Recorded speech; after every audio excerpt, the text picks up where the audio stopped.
I was given different small pieces of fleece, and they all have different patterns and colors. Um, so I have to match the colors and the patterns together to make a cat bed. So I have this piece right here and that one. So that I figure that's gonna make the top of the bed, and I need a layer to create the bottom.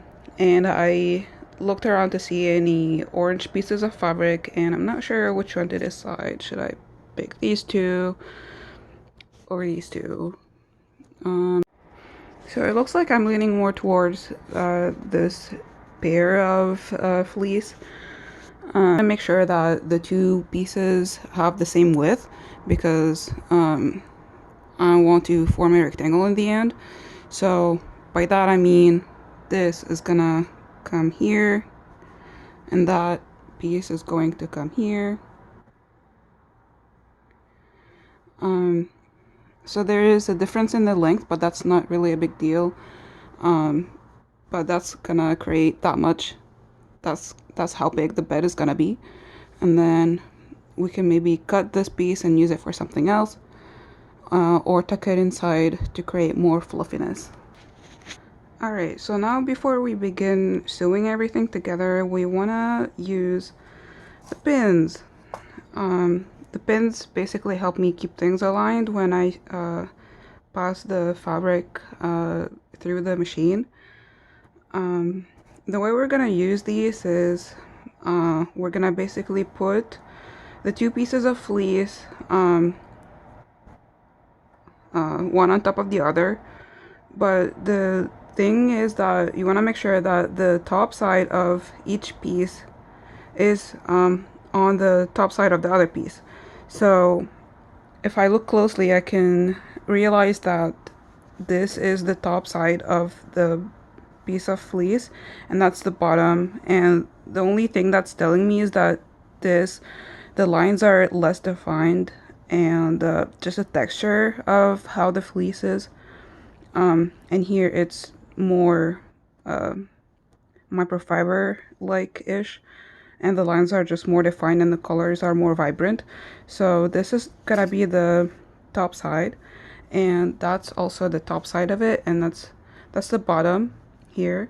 So I bring this also before doing anything. You want to make sure that each piece you envision how you want to sew the pieces together. So you might want to turn this around if there's a complicated pattern, but here basically this is just a crisscross pattern and it doesn't really make a difference. But here there's drawings, so I don't like how this looks, but I like to have the pumpkins sort of more in the middle, and I have more it just looks prettier.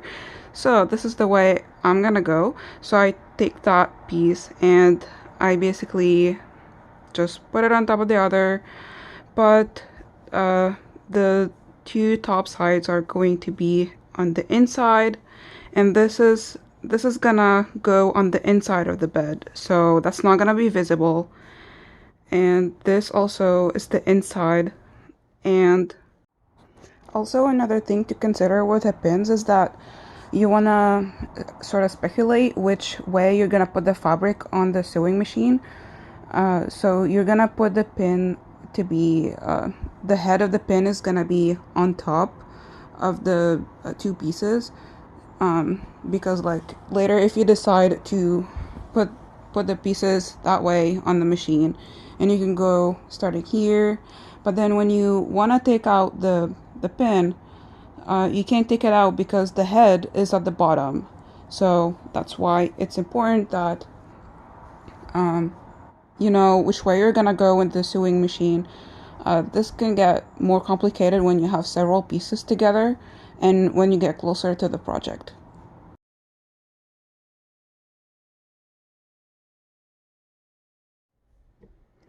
Okay, I don't have a bobbin color with a color of the thread, and I really like this thread.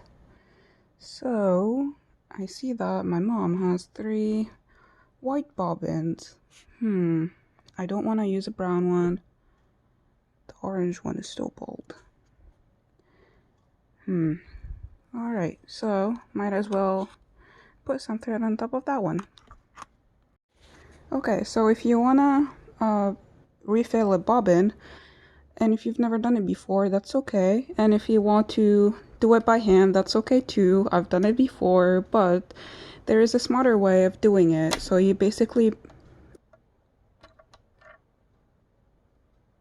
Okay, so this should be okay. Now I can start putting the thread in it. Basically I just press on the pedal, and it is going to move the needle up and down, but it's also going to refill this bobbin, which is what we want. And then in the process you want to be sure that this thread does not go up too much or it doesn't go down too much, because it can get tangled at the very bottom and we don't want that. So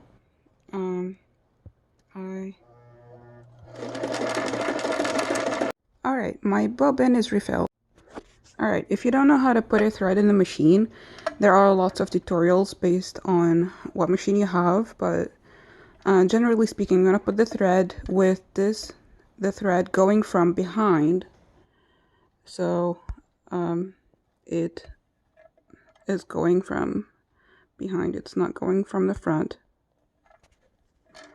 Honestly, I don't know how this works, but I put this coming from the bottom here, and then it has to come through one of these holes, and then it loops once through this, and then it goes back down from here, and then it has to loop around this this part here, and then I put this the thread goes through this hole, and then I am turning the handle thingy on the side to adjust that so that I can actually put the thread through the hole, because that's important. And then so the thread is gonna come through this and then through that one, and then it goes back down, and then it is gonna go through the needle. And then after I put the thread in the needle, I have to make sure that I pull it long enough. So this is how it looks. The thread coming from behind, and then it goes from here, goes up, and then it loops around, and then it goes back down, and it goes through this right here. That thing could be different in different machines. And then it goes back through this and through that, and then it goes into my needle, and the thread is pretty much long enough. So now I brought the two pieces of fleece, and I made sure that they're aligned again, and now I'm gonna put them underneath this piece right here. And on the back side there's this lever, and I have to lift it up, and this piece is gonna lift, but I need to use my hand to push it more upward, and then I can push, but that's not feasible with one hand. Alright, so this is, I put it right underneath the needle, and I don't want to leave too much space, because again, this is gonna fold on the inside with our sewing, and whatever is left here is gonna go on the inside, so we don't want too much fabric to be wasted. And I also like the thread to be on top so that I can see what happens. Basically, I need to be pushing with the right hand because I'm right-handed, and I'll be pulling with my left hand, and I need to be sure that I'm sewing in a straight line and not going in wavy patterns. Okay, so I sewed on this side, and it is very important to make sure, look back and make sure that it is actually sewing, because oftentimes you might have forgotten to put the bobbin. Sometimes there's just any problem going on, so make sure that you're actually sewing, not just going blindly. And now I hit a point where there's a pin. So basically I just take it out, put it somewhere safe, and then keep going. Alright, so I'm done. And now I basically need to cut. There should be 2 threads coming out. And I just, I'm done. At this point I look back and see if it all looks well and I don't have any problem. And it's a pretty straight line and I'm proud of that. It stayed well aligned because again I used the pins. Now we have to sew the bottom part.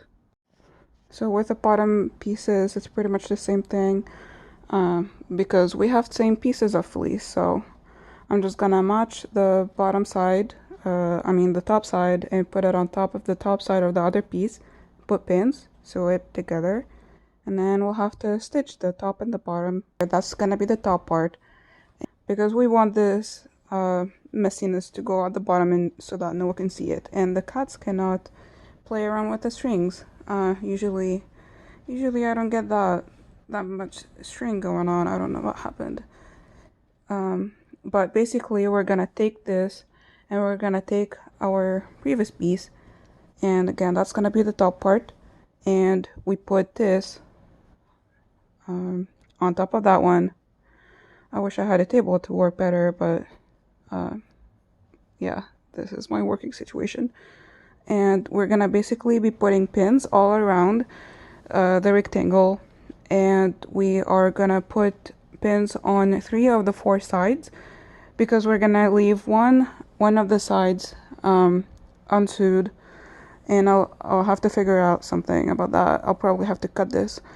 So I'll put pins here all around the 3 sides, and we're basically creating sort of a pillowcase. And we're gonna also, I just realized that these 2 pieces are not exactly the same size, so here it is matching. They're perfectly aligned, but right here this piece is slightly longer, so that's no big of a deal. We can figure out a way to sort of fold it like this and then sew.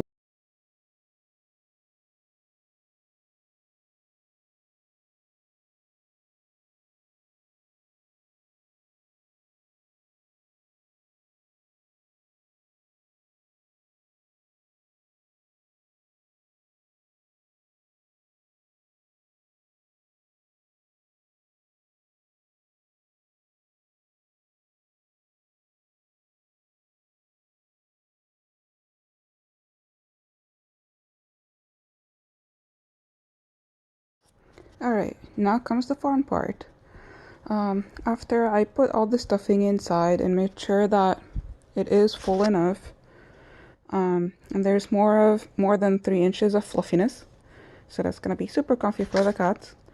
I need to figure out a way to sew these 2 pieces together without leaving this part hanging out because it can pull threads and we don't want that to happen.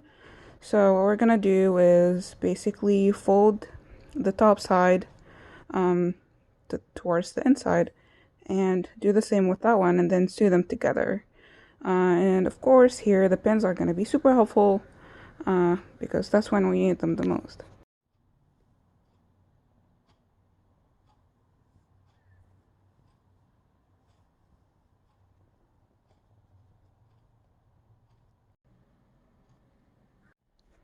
Here's our cat bed, it's done.